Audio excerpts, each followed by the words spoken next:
disaster of epic proportions, and we've got a lot of work ahead of us.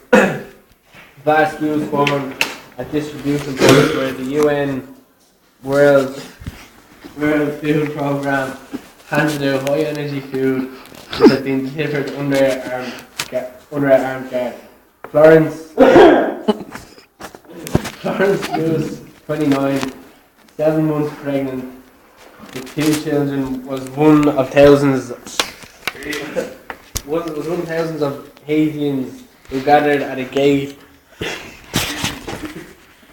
at the city